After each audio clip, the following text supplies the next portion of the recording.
Yo, yo, yo. Before we get started, we want to welcome y'all to the Transferable Experience podcast. It's Julius. I'm here with my best friend, Ed. How you doing? I'm good. You good? Yes, sir. How you feeling, man? How you feeling? What's the energy like right now for you? It's great, man. We in Black History Month, just taking it all in. And what a great month, right? Like, I don't know, man. Like, this is one of the times of the years where I get super reflective. I get super pensive to where I'm like taking experiences in my mind, taking history, getting a good look at it, and seeing how it pertains to me and how I'm being an active agent in it, if that makes sense. I do. That's deep, man. I mean, that's when you do that this time of month. Yeah, I mean, this time of the year, it's like, because it's so focused. Like, we're so focused on like the achievements of Black people. We are focused on the struggles. Yeah, I mean, because we are a people that has a history of struggle. But then on a very personal level, because that's all big, that's all macro, right? Yeah. But on a micro level, I'm thinking to myself, like, what is Julius doing on a day-to-day basis to uplift, promote, and encourage his culture to everybody that I come in contact with, and personally for myself? Do you ever feel like that? Like, I mean, I guess the question I could ask you is, like, what is this time for you in the year? I mean, because you 28. I mean, physically. I mean, like, We'll say that for the next podcast. Yeah, for sure. But you've been through this month a lot of times in life, so I mean, so. But I do like Black History Month because it's the time that we focus on, like, it's like solely mainly focused on like the success. Yeah. This is when we focus on the accomplishments, not necessarily, everything. Trials and tribulations. It's just like the accomplishments. It's like the most positive month, I believe, for us, like as a Black community. Like February is like every day you hear about, oh, he did this, he invented this, she invented this, and she was the first this. So it's like, dang, just like it's like every day start off with like a positive. It's been something that's uplifting. It's it's very empowering, right? It really, that's what I'm saying. I always feel this a little bit more empowered in the month of February. I mean, it's only 28 days, 29, depending on what year it is. Yeah. But it's like every day I'm like, okay, what am I going to learn today? Because like up still to this day, like there's still things that happen that like I had no idea that happened. You know what I mean? Yeah. So I mean, that's what I say. I've been through it 28 times, but it's like I learned something every time, like something new. Like, oh, I didn't know that. I didn't know this. So it's really cool. And then, like I say, it's just all like coming at once and like pouring in and like, I think that's the cool part. Like I say, is every day. It's like, oh, okay. And then everyone's like just giving the positive fact of somebody who did this. And right. Like you feel, I said empowered, but you feel more like, you feel more prone to being, to put your mentality in a space like, okay, this is Black History Month. Like, what has been done today? Like, what can I do today? How can I be a better Black man today? Or how can I be a better Black person today? That kind of thing. I mean, I'm not saying it's like it's just more focused in the month of February, like yeah. Everything that's going on. So I like it. I love it, actually. It's a good time. I really look forward to February because of that now. And it's crazy because if you think like in school, we learn like just the most basic stuff and like then, surface level. Yeah. Then we seen that same little video every year. What was that one called? Martin and Me. Yeah. Yeah. The little PV, like the after school special. Yeah, where they go back in time and they got to live in whatever that time in the was. 60s. Yeah. And one of the disservices that I think is catered to up and coming Black youth from then is just the fact that like our public education, it has a snapshot of Black history as Martin and Malcolm. Martin, Malcolm, Booker, the dude that invented peanuts, and Rosa Parks, and then they keep going. Yeah, get a kiss of Harriet Tubman in there. You get some Sojourner. You gonna get some Sojourner. Ooh, a little bit, just a little bit. Because if you got to talk about that, you got to talk about some other stuff. So you're right. But it's like they don't introduce you to. You would swear it was just like maybe like 10 Black people that did something substantial in history. If you was to go by what we learned in school, right? And it's like, oh, that made people bubble. I mean, that made Black people bubble. But it's like, but it's so much more intrinsic than that. And man, I'm sorry, man. I just get carried away with nah, let's go with it. You know what I'm saying? Like, I mean, here I am, a 27-year-old man. You're a 28-year-old man. Like, and as I get older, you know, and I progress out of that public education, like that what I had in my mind. I have been granted my own individual agency to go look into these things for myself. Because I'm like, bro, it can't just be I had a dream speech and then everything else was great. You know what I mean?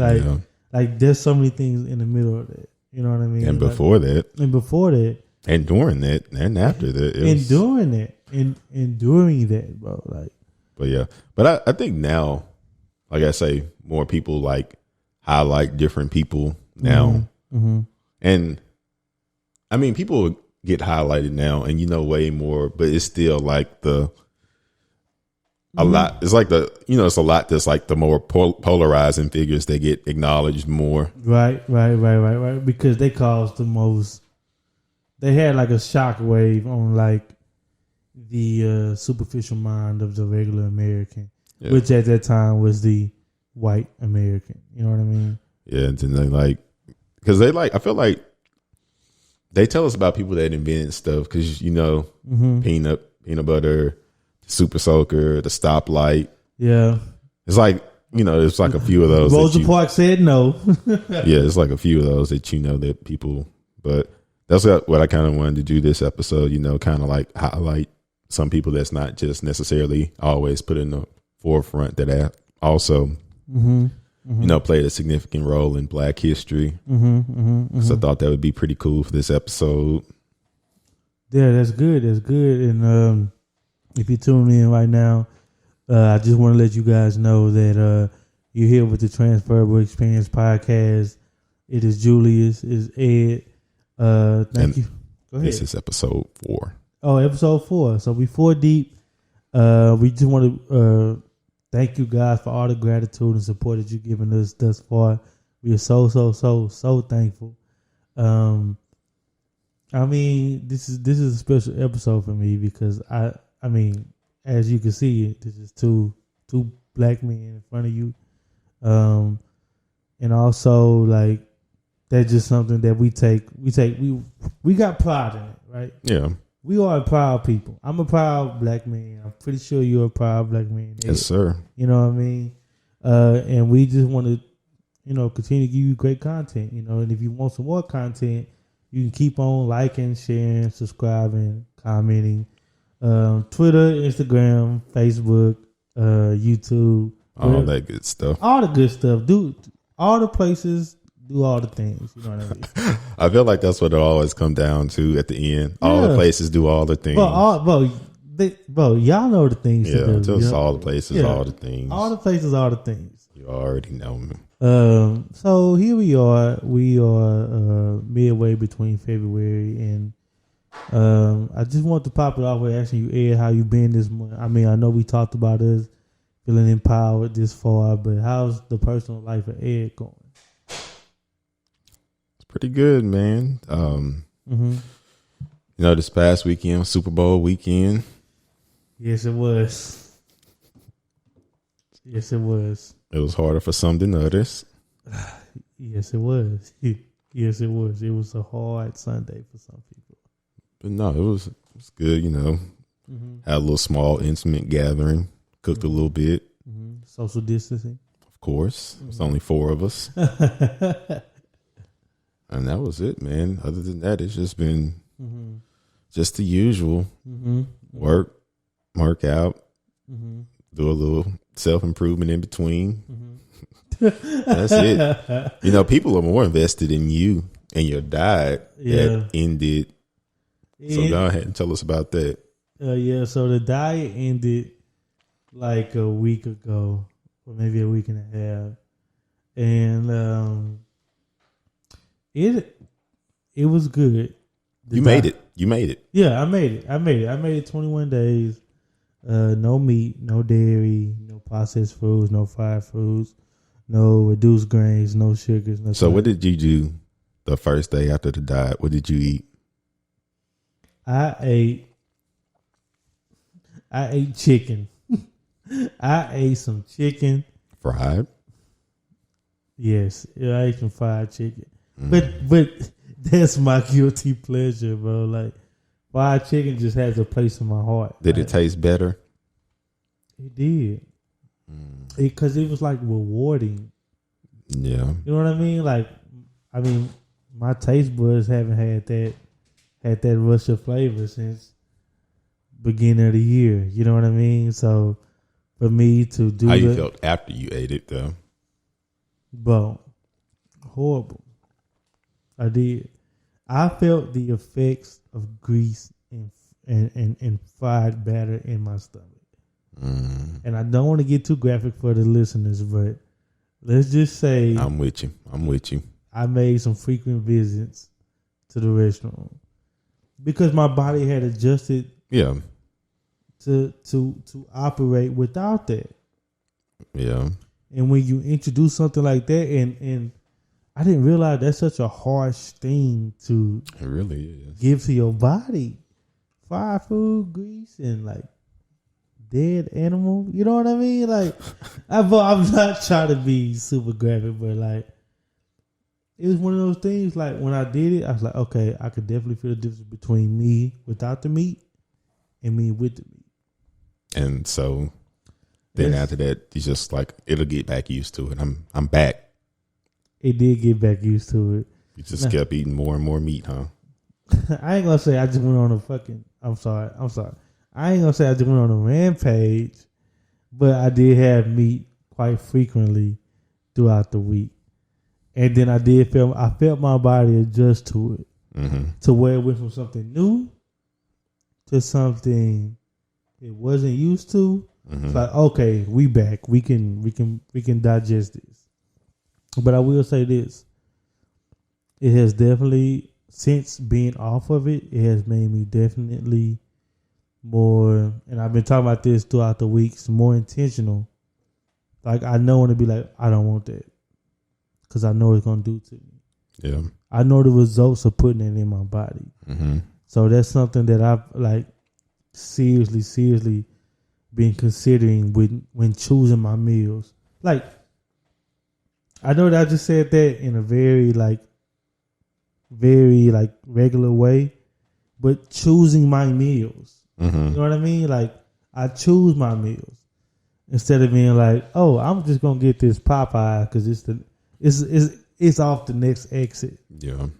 No, I don't want that. You think you'll ever go back to not eat meat? Yeah.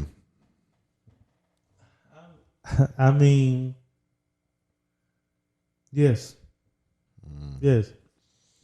I think I will go back because part of it is knowing that it's possible.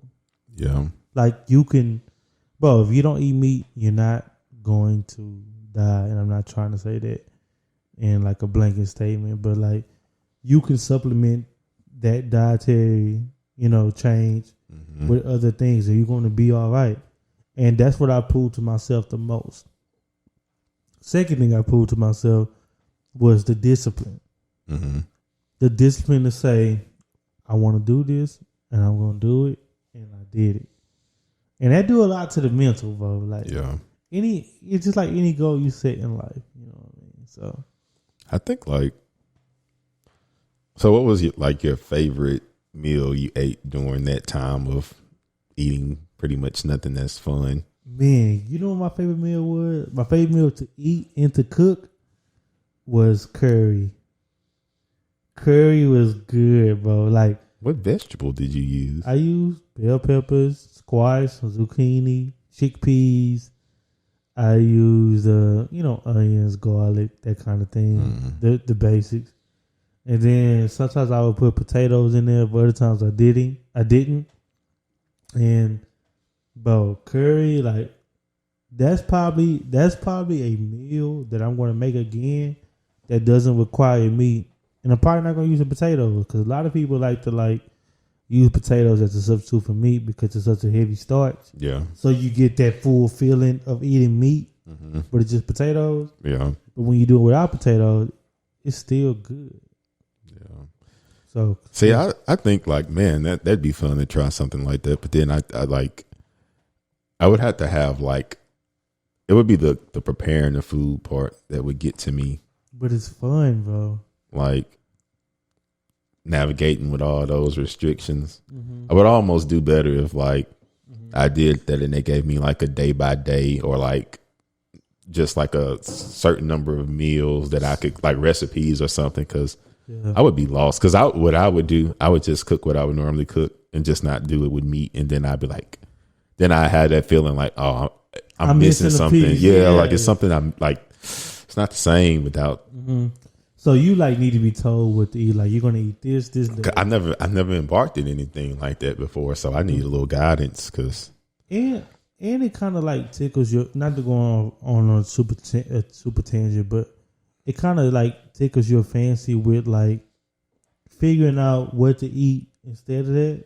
It's kind of like an intellectual challenge, kind of like a puzzle, you know. Yeah. Like how do I put this together to give myself enough nutrition to keep going, but at the same time enjoy the meal? Because when I first started, it was just smoothies, salad.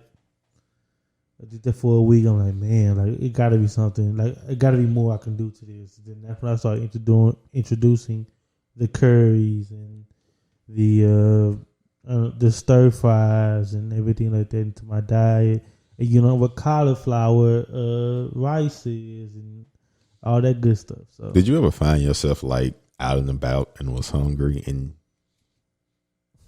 you didn't know what to do? Yes, a lot. Because the nature of my job, I'm out and about. So what did you do in those situations? Well, I just dealt with it till I got home because I knew. Cause like they had stuff around and I was like, I just don't know if that's gonna break the fast by putting it in my body. Yeah. But I know I got the stuff at home. I know I have the stuff at home to keep me within the confines of the parameters. Yeah, see, I have to like pack me a little small bag of stuff that I can eat, like I'm a child or something, just so I can have something. Right. Because that'd be that moment where I'm just out and about. And it's like, man, I'm not gonna be home for a while. I need to eat something. That's what I was talking about with convenience. Like the convenience of it is not ideal. Because when I say, you might be like, well, let me try this place, and you start reading the stuff, and then you're like, can't eat that. Dang, that got that in it. And yeah. And that'd be the time, man. That convenience just goes into another topic that we'll talk about on another episode. Because, see, I tried the keto diet before. And that mug was just like, I was finding recipes and stuff, but I just was like, it was just too much of a task to figure out what to eat. Like, I was Googling recipes and finding stuff, but like, I don't know. It just was, like I say, I would do better in the diet if, like, I know they got these type of plates, like meal prep things, and you can just tell them what you're not eating or your dietary restrictions, and then they just make you something and give it to you. Because, like I told you, man, on the weekdays, I just have so little time that, like, you don't even want to put that much thought and effort. Yeah, not on the weekdays. Yeah. I already have a limited amount of time, and like I say, I just whatever you give me, I eat, because I just eat for nourishment during the weekday because I don't have time to be just cooking a feast every day. That'd take up my whole night. Yeah, for real. No, man, like it's definitely a different thing. But What's next? Nothing. Got another one. Some other died. Ramadan coming up. Yeah, that's true. And you usually do Ramadan, don't you? You usually do Ramadan, Ed. Try. I'm gonna try again this year too, man. Like I just I try. I'm gonna make another attempt. You know what I mean? But yeah, so for this episode, like I said, we wanted to highlight some people in history that we don't, they don't typically get the spotlights others do. Mm-hmm. So we're gonna start with our first person. Excuse me. Mm-hmm. I'm ready. All right. Like how I built that up, huh? I'm about to say, like, I was just moving the laptop closer. It's okay. So the first one is Jane Bolin. Mm-hmm. Jane Bolin became the nation's first black woman judge in 1930. She was the first black woman to graduate from Yale Law School and would serve on New York's family court for 4 decades. That's a long time. Yeah. Besides dealing with domestic cases, she worked to stop probation officers from getting assignments based on the color of their skin. During her career, she also worked with Eleanor Roosevelt to create a program that would intervene to stop young boys from committing crimes. Mm-hmm. So when I hear that, what stuck out to me was the line that said she was like instrumental in working to stop probation officers for getting cases based on somebody's skin. Mm-hmm. Like, how do you, like, it's kind of wild to think that was even a system. Yeah. You know what I mean? Like, and I always think about that, like, when I hear about people like accomplishing those type of feats during that time, is like just the process she had to get to even get accepted into Yale. Yeah. During that time, like, I'm pretty sure they tried every way to like deny her, or be like, oh no, she's not capable. Yeah, or she doesn't have the mental capacity or something. So right. Because like, in modern times, that's still a pretty grand feat. But back then, 4 decades, when they were doing anything they could for you to not succeed, to disqualify you or discredit your qualifications. Yeah. Well, I mean, that's something that you don't hear about often. Like, we don't hear about, Jane. We don't hear, that's not in the public school. No. They never tell you that she was there. You know what I mean? Like, yeah, about like the first black people that went to these Ivy League schools. Mm-hmm. That would be cool to know. Mm-hmm. And it does a lot for the youth to know that that's possible. Yeah, I'm going to say, because that make it relatable then. Because, you think the Yales, the Princetons, the Browns, like. Right. It's not even in most people's radar when they thinking about a school. No, because they already disqualify themselves by saying, nobody like me is attending that school. They don't even accept people like me. Mm-hmm. But when you see that, it gives that young brother, that young sister, that intuitive thought, or gives them that realization, like, you can do that. Yeah, because you know I mean? That's what it's about when you're younger, just the exposure. That's a great word. To know that it's possible. Because that wasn't a thought in my mind. I never thought about, let me see what the requirements are to get into Yale. Like, you thought that was only reserved for like a select few. And that was like, you had to be the, cream of the crop. Yeah, like a borderline genius or a prodigy or something. And you have to think about it, Ed. Back then, you also had to skirt those acceptable social norms. Mm-hmm. We think about it today. We kind of have this revisionist kind of mentality. Like, man, they could have just did this. But no, back then it's kind of like, bro, everything wasn't permissible like it is today. Like it was, it has been a challenge and a progression to get to that level of understanding on a worldwide scale. You know what I mean? So go ahead. Yeah, that's why anytime I hear the first African American in any industry, any field, I'm like, nah, that's like, you don't understand. Like, that wasn't oh, hey. Yeah. Come on in. Yeah. It wasn't like, oh, she did good on her college exams. Take her in. That first one, like, that was like, you know. Groundbreaking. Yeah. Groundbreaking. No matter what, no matter where you were. I mean, yeah, bro, that's very substantial. So I'm just gonna do a round of applause for Jane. Let's go ahead and give it up for her. Hey, so I also had one that stuck out to me like a little unsung hero. This is two sisters, Mary and Mildred Davidson.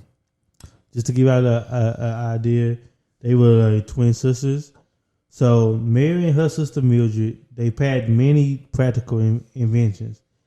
They didn't have technical education, but they were both exceptional at spotting ways to make people's lives better.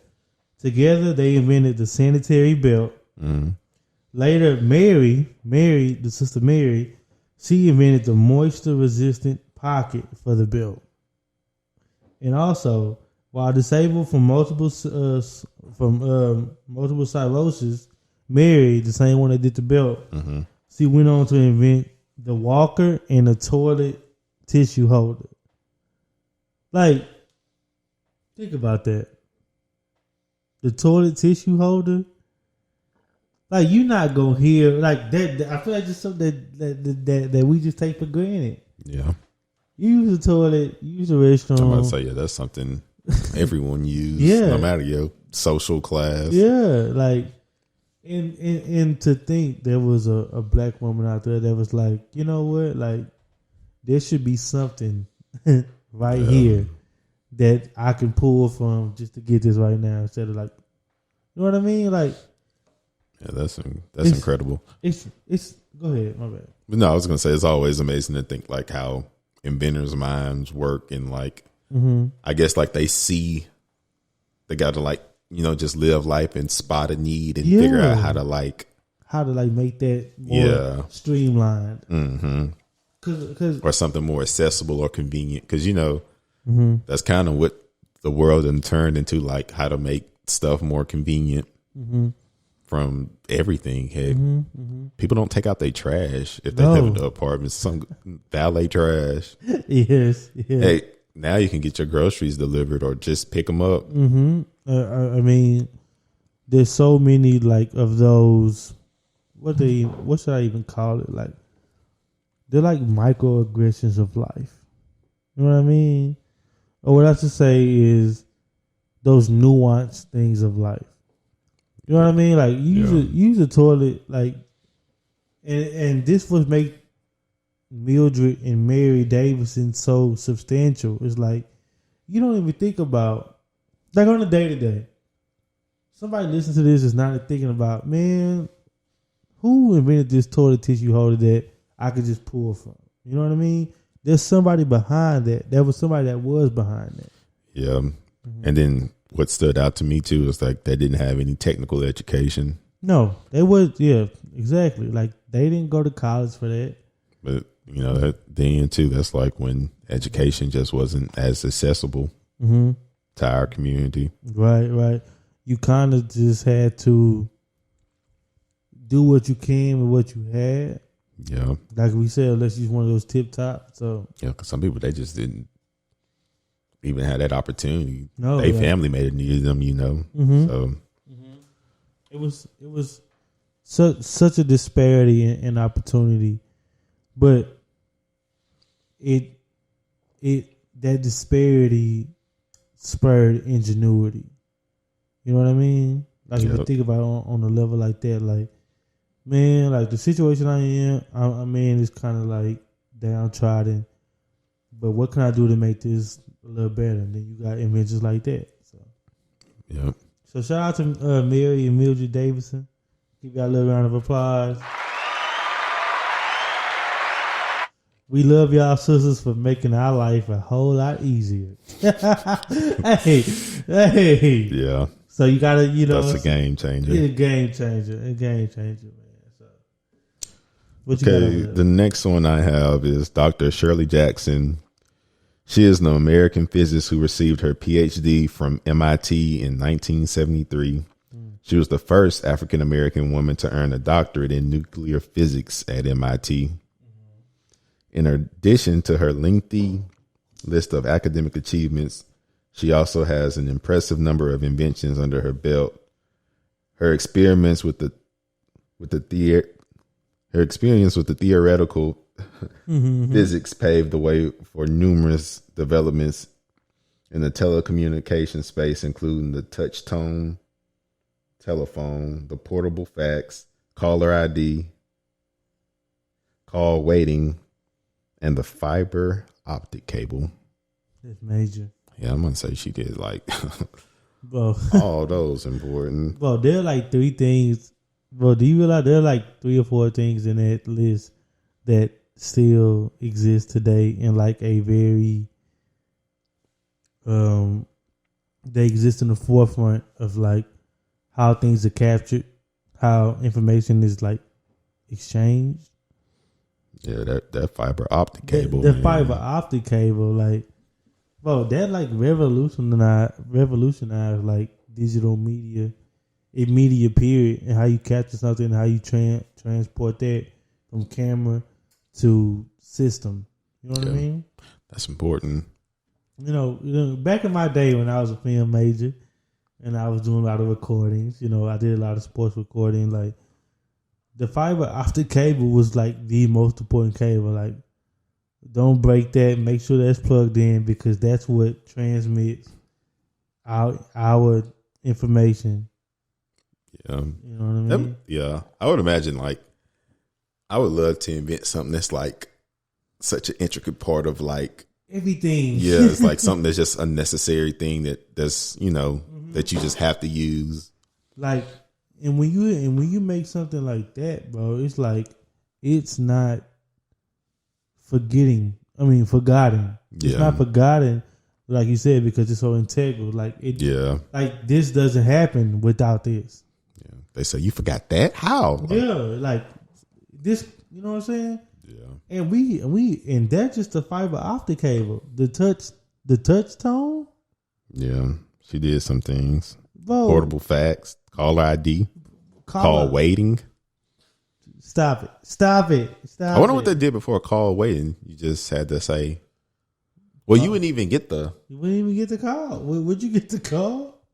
I don't know. I don't think you would. It'd be like a just busy line, hang up, try again. Oh, that's why we used to have just a busy line, huh? Yeah. Exactly. Oh, because you'd be like, yep, somebody must be. Oh, they must be on the phone. I'm somebody just getting like beep, beep you in and stuff like that. So because the stuff she's in, that's pretty like all recent, because she's still alive. She's she's like a president of a Polytech Institute in Troy, New York. Mm-hmm.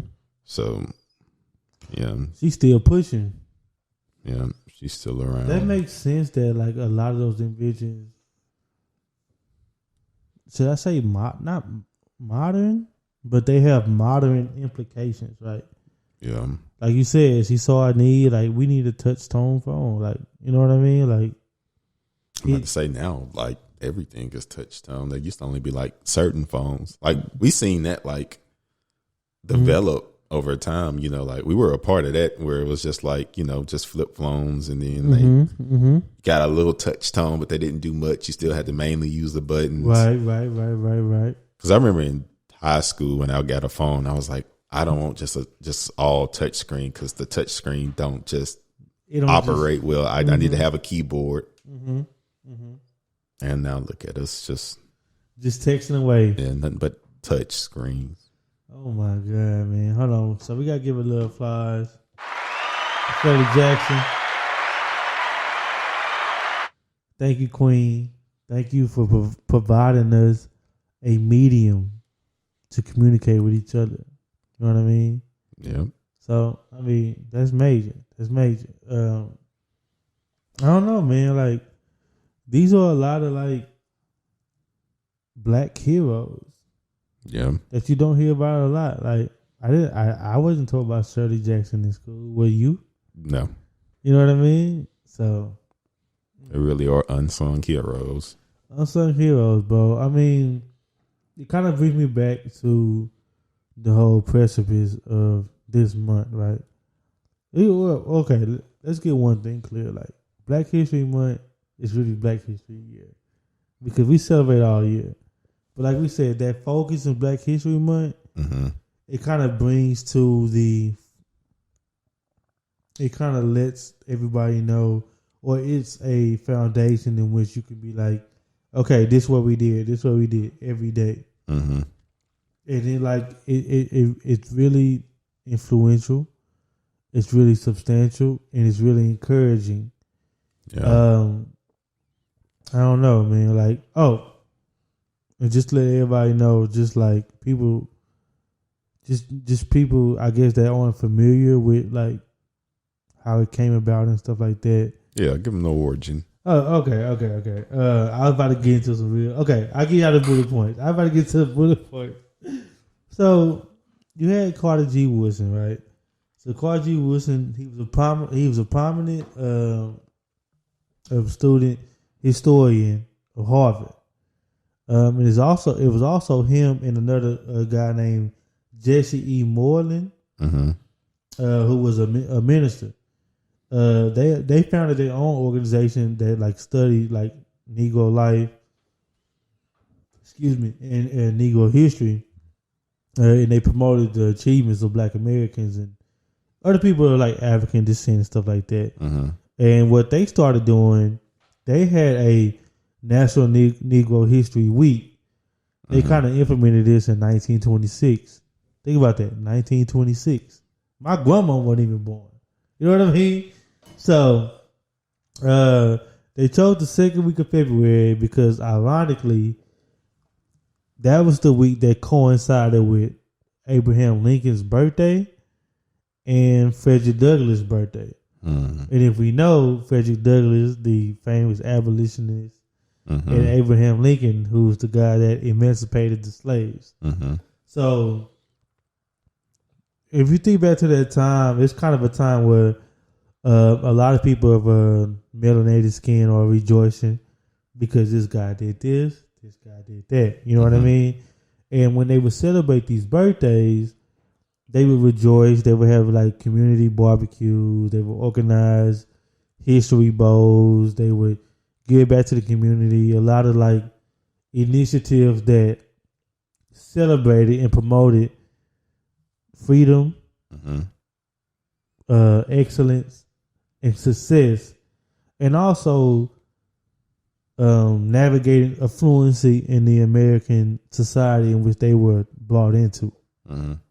So years and years of them celebrating this week happened, and then ultimately, like in the 1960s, and as we all know, I won't say common knowledge, but like as we all know, that was the rise of Malcolm X, Martin Luther King, the Civil Rights Movement. Things like in the 60s, they were very adamant on like procuring like rights for African American citizens. So that was a very turbulent time, but in doing so, with a lot of like inventions that we've covered today, and a lot of like just excellence and advancement in what the African American meant and what their place was in American society. A lot of like cities and towns and counties, they began mandating the African American or the Negro History Week. So that took hold and it took speed until ultimately in I think the 1970s. Yeah, 1976. 1976. Yeah. Our president, Gerald Ford. I think he made it. That's when he made it an official holiday month. Dang. So it wasn't until 1976. But the National Negro History Week started in 1926. So it took 50 years. It took 50 years for us to get a month.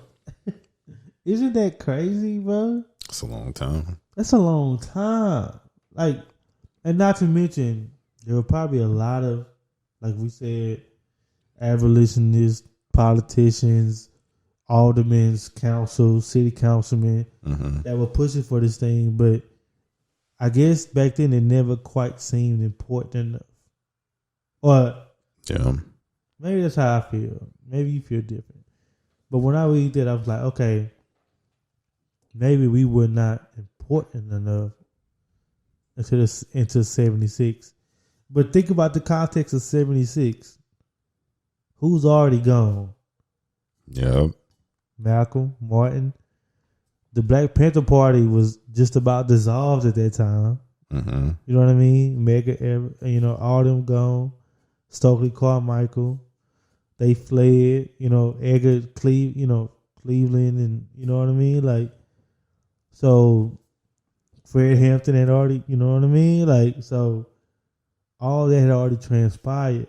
Yeah. So I would want to say that it was a very. Let me ask you this.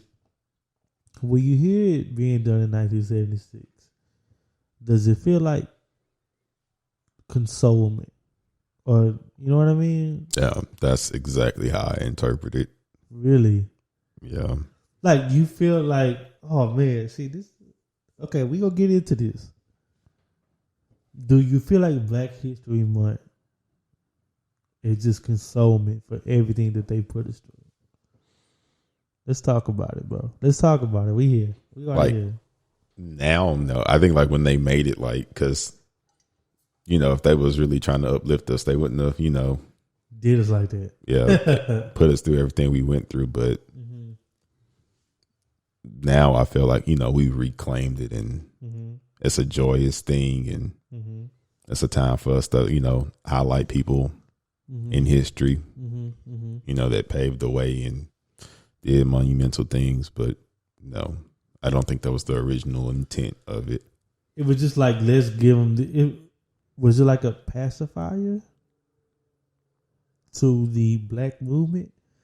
Hey, bro, I really want to talk about this because there's a lot of people that think that Black History Month, you hear sentiments because you be around like I be around. You have a timeline like I have a timeline. Yeah. You have discourse just like me. There's a lot of people that are like, man, bro, don't worry about Black History Month. Like, that's something that the masses gave to us to make us feel like something. You know what I mean? Yeah. I don't know. But I gotta say though, at the same time, it had already been going on. Right. So I think that's what make it somewhat different too. Because if it's something that's been going on for 50 years, you just finally acknowledging it, but it's been going on. That's what it is. So I think that's what makes it different. 50 years. Yeah, 1926 is when they started that's when they started Negro History. And then it just spread out everywhere. It's like 1976. It was almost at that point, it was like, okay, you can't ignore it anymore. You can't ignore it, yeah. Especially when people are actively celebrating it. Because they're out in the streets and they doing their thing. Yeah, there's like events and it's like nationwide. It's not like just restricted to like just one area or one city or anything. So let me ask you another question. Kind of like just like an offshoot of that. What do you say to somebody that says we don't need a month, we need a year? And then I have another question after that. We don't need a month. We need a year. I mean, so how do you feel like? So that means what? Like every other year would be Black History Year, or will we get just once every 5 years? Well, I guess I mean by because I've heard people say that before, but I thought it was just tongue in cheek and they weren't serious. Okay, I guess I mean like how do you feel? How do you feel on March 1st?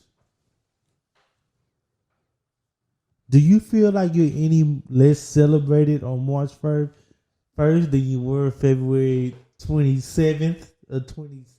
You know what I mean? Yeah. I mean, I don't feel personally celebrated during the month of February, but we highlight others. Okay.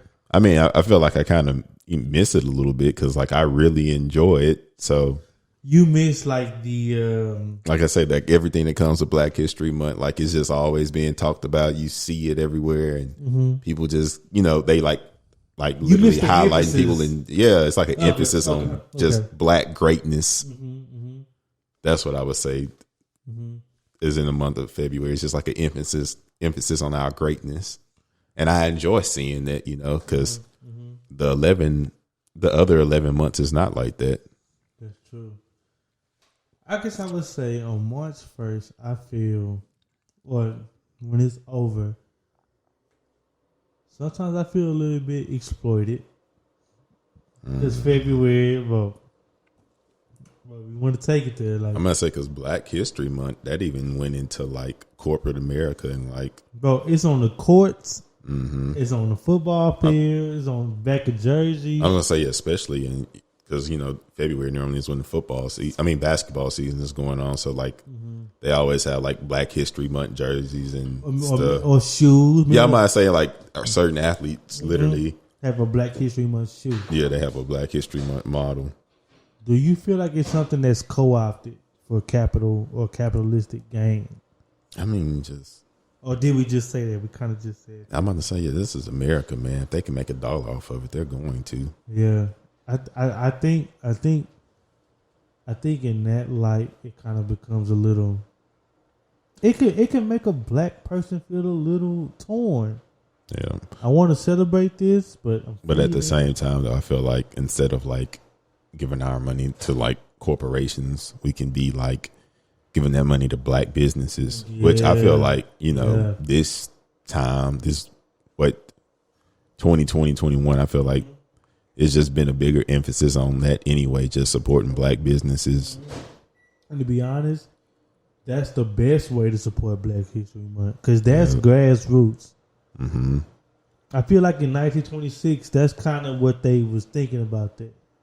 I mean, we had good people, but we gonna give to this Black farmer, this Black tailor. So if you could support something in the month of Black History, I encourage you to do that because that dollar is gonna go to a Black family. Yep.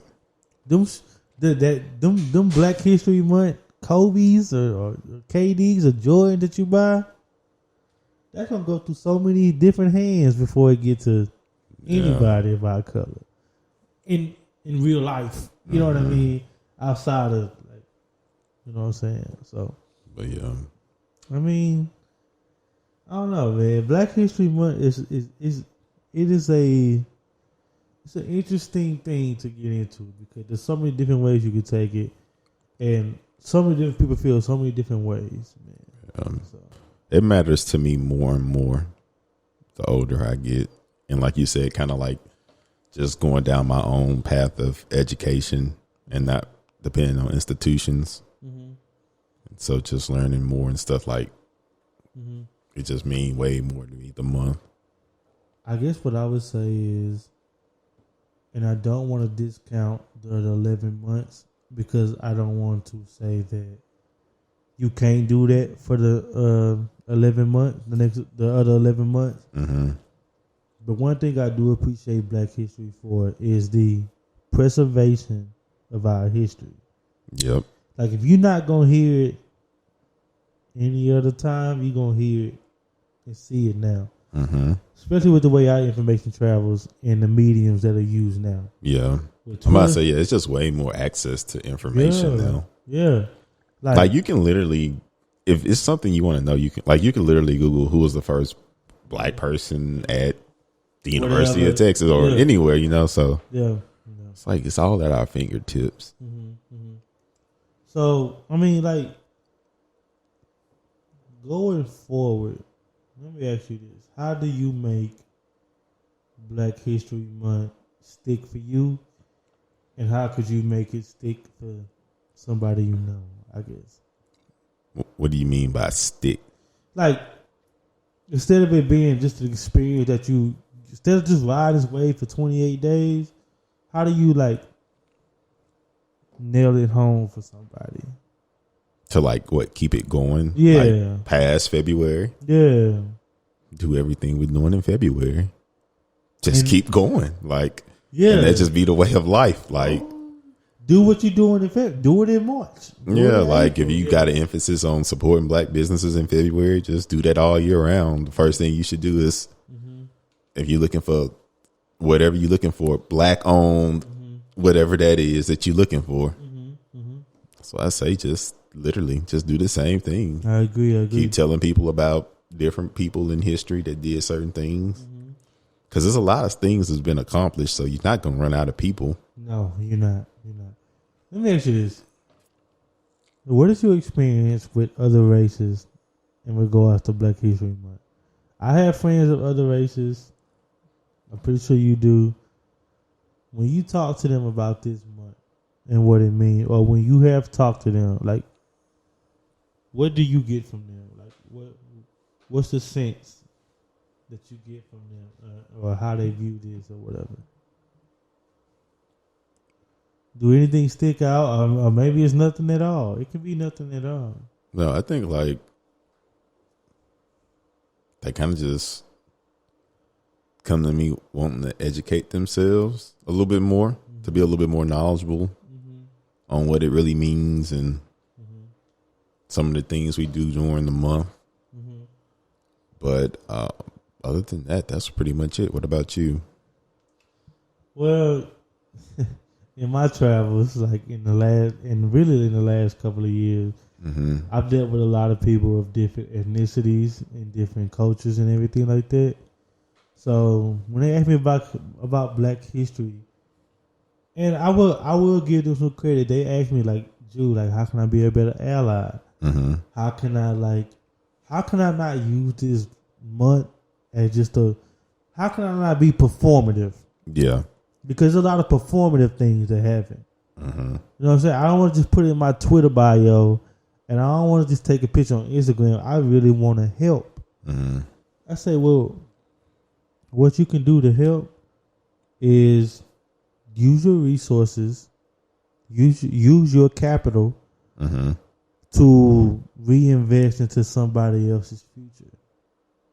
Yeah. You know, as a whatever you are, you know what I mean? Like if you have capital gain because you know what resources you have, you just pass that on. And even more so is that you take the conversation home with you. Yeah. Because you have uncles and you have aunties and cousins that say some BS about what this month is and what we are as a people. Yeah, and they don't know like how pivotal we were. Right.